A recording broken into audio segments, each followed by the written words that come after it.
هنبدا نعمل التعصيجه بتاعه الجلاش. معايا معلقه سمنه، انزل باللحمه بتاعتي بسم الله على نار عاليه،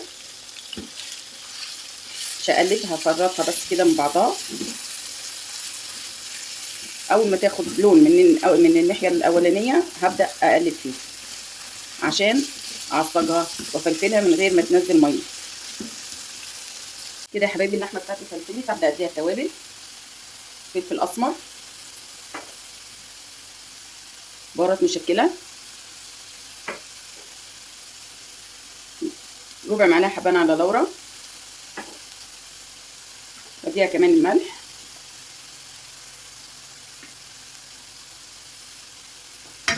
اديها تقليبه مع التوابل والملح. الله على الريحه. وانزل بالبصل بتاعي،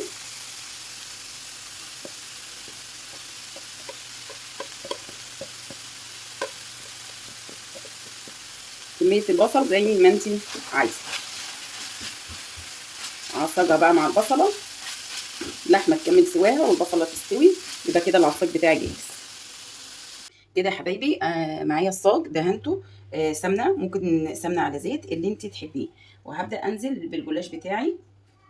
هنعمل احلى صاج جلاش بالقشطه واللحمه، حاجه كده ايه ما شاء الله تبارك الرحمن، هتعجبك قوي قوي قوي. هنسمي الله كده ونصلي على الرسول صلى الله عليه وسلم. بسم الله. ونبدا ننزل بالجلاش بتاعنا.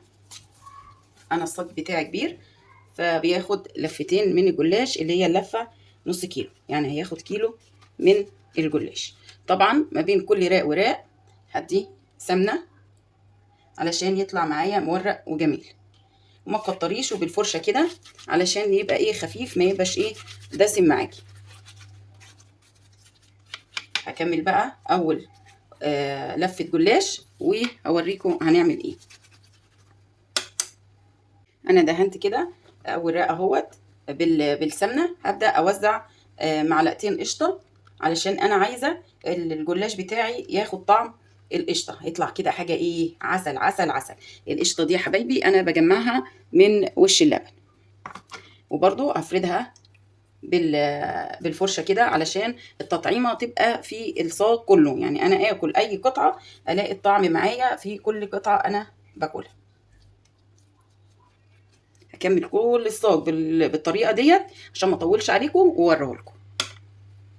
كده يا حبايبي عملت اول دور من الجلاش، حطيت شويه من الجبنه وهنزل بالعصاج بتاعي وهفرده على الجبنه، وهبدا اعمل نفس الخطوات تاني، ارص الجلاش بتاعي راق راق وما بينهم سمنه وقشطه.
دلوقتي يا حبايبي هجهز التشريبه. معايا مج لبن، حطيت له نص معلقه فلفل اسود وكيس من البيكنج باودر، ومعايا بيضتين انا ضربتهم بالشوكه بالمنظر ده. هحطهم بقى، هنزل بيهم على باقي التشريبه.